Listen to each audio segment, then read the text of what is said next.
Allez, le point marché avec fidèle au poste Nadine Trémolière, directeur de Primonial Portfolio Solutions. Nadine, si vous le voulez bien, je vous amène tout de suite à l'autre bout du monde. On va traverser l'Atlantique en regardant le tableau des actions pour voir quoi? Que finalement, gros carton sur le mois des marchés américains, plus 6,3 pour le Nasdaq, plus 5,9 pour le Standard & Poor's. Tout ça, ça tire le MSCI World. Trump est génial pour les marchés. Je crois que ça n'a pas attendu Trump pour que le marché progresse. Je veux dire, les actions américaines sont en hausse de 28% depuis le début de l'année. Donc, on a une excellente année sur les marchés américains, un peu moins sur les marchés européens. C'est bien là le problème. Ok, si on regarde, comment on peut l'expliquer? C'est que des phénomènes économiques ou c'est des phénomènes aussi techniques un peu? Je pense qu'il y a un petit peu des deux. Quand on le regarde sur les 5 dernières années, je crois que le S&P fait 107, le marché européen fait 40, en donnant plus de dividendes que d'ailleurs le marché américain. Donc il y a déjà cette problématique, on va dire, de différenciation qui est en train de se faire. Les États-Unis actuellement, c'est un peu le paradoxe. C'est un peu un pays qui nous a paru pendant les élections, rappelez-vous, fracturé, un peu moins, on va dire, hégémonique dans le monde. Et puis de l'autre côté, il est en train de driver tous les flux actuellement dans le monde entier, de tous les investisseurs se précipitent sur le marché américain. Donc c'est un peu ce paradoxe où quelque part la perception, on va dire, extérieure est meilleure que peut-être la perception interne. Et ça entraîne donc effectivement cette perception-là. Et puis d'un point de vue économique, on a une croissance autour de 2,8 aux États-Unis, 1 en Europe, et ce différentiel ne cesse de s'accroître année en année. Donc je pense que c'est un petit peu ces deux phénomènes qui expliquent cette surperformance du marché américain. Alors, surperformance du marché américain, on le voit, l'Europe sur le mois est poussive, plus 1, 2 pour les small caps, la Chine est négative. Est-ce que c'est un match de pays? Je reprends tous nos échanges sur ce plateau, on a aussi parlé de différences de style, en disant que l'Europe et la Chine étaient plus value et les États-Unis plus growth. Est-ce que c'est un match de typologie de cotes? Vous voyez les choses comment? Je pense qu'il y a effectivement cet aspect technologique. On a cessé de le dire. Je veux dire, les fonds technologiques où le Nasdaq est à peu près au même niveau que le S&P. Et je veux dire, on voit très bien que la techno a été un facteur de croissance important sur ces dernières années. Mais pas que. Je regardais là le S&P équipondéré. Donc, on reprend toutes les capitalisations au même niveau. Et en fait, on s'aperçoit qu'il fait presque le double, toujours pareil, sur le même regard de 5 ans. Il fait pratiquement le double du marché européen. Donc, est-ce que c'est effectivement la croissance où les investisseurs ont plus cherché des sociétés de croissance que de value? Sûrement. Mais je pense qu'il y a effectivement une typologie où les États-Unis, le dollar, sont en train de driver un peu la confiance des investisseurs mondiaux et la défiance du marché européen. On peut la comprendre.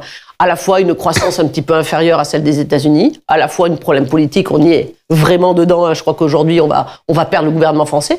Donc, on a vraiment des problématiques qui n'existent pas aux États-Unis. Le vote est ouvert. On passe tout de suite à notre tableau sur les taux d'intérêt. Et vous savez que j'ai un indicateur que j'aime tout particulièrement, c'est lequel? Le fameux spread États-Unis-Allemagne sur le 10 ans. Le fameux spread États-Unis-Allemagne sur le 10 ans qui dépasse les 200 points de base. Je pense que ça s'explique facilement par les éléments que j'ai donnés de croissance. C'est-à-dire que on s'attend à ce que quelque part la Fed baisse ses taux sûrement en décembre. Ils vont peut-être faire un petit geste.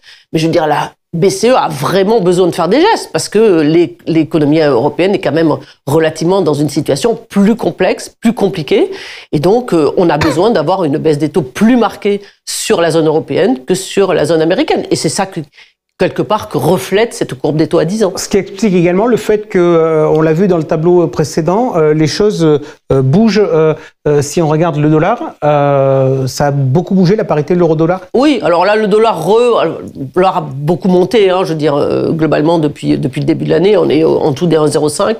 Là, ces derniers jours, il avait un petit peu tendance à remonter par le fait que, justement, les anticipations sur une baisse des taux de la Fed dans quelques jours étaient un peu plus fortes qu'elles ne l'étaient il y a quelques jours. Mais bon, tout cela fait, encore une fois, je veux dire, on repart un peu sur le même message que je portais au départ, c'est-à-dire cette espèce de force des actifs américains, cette force du dollar. Quand vous êtes un étranger, quand vous êtes un investisseur asiatique, j'ai pas l'impression qu'en ce moment, vous avez beaucoup envie d'investir en Europe. C'est bien un peu le drame de l'Europe. Vous avez plutôt confiance dans les États-Unis et dans le dollar vert. Le spread de l'investment grade, c'est 56 points de base. Le spread de la France est supérieur à 80. Pourquoi les marchés sont si, je dirais,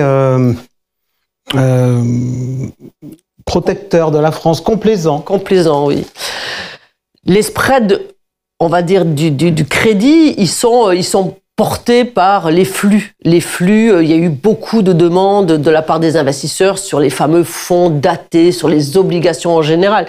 Donc on sent que là, quelque part, il y a une espèce d'appétence de recherche du rendement, du portage, on appelle ça du portage. Donc effectivement, c'est ça qui explique que ces spreads soient relativement serrés. Après, je vous laisserai juge de savoir si le niveau actuel de la France, du spread de la France, 85, 87 aujourd'hui, justifie la situation, on va dire, un petit peu compliquée d'un point de vue politique. Les prochains jours nous donneront l'information. Mais c'est vrai que le risque derrière sous-jacent, que peut-être que les marchés n'intègrent pas complètement, c'est s'il y avait un dérapage trop important de la dette française, je pense pas que les spreads de crédit seraient complètement immunisés et donc on pourrait s'attendre à avoir un petit peu d'écartement des spreads de crédit dans ce scénario-là, oui. Je voudrais qu'on regarde quand même un tout petit peu la technique comme on l'a fait tout à l'heure sur le marché américain. On dit d'ailleurs sur la dette américaine qu'elle plaît, même si parfois on a les déficits jumeaux, etc., mais parce que c'est le marché le plus liquide, le plus efficace. Est-ce que le marché de la dette française n'a pas pour atout d'être finalement assez bien structuré? Ah oui, totalement. Je veux dire, depuis 1985 ou 86, on a des spécialistes en valeur du trésor qui administrent ça très bien.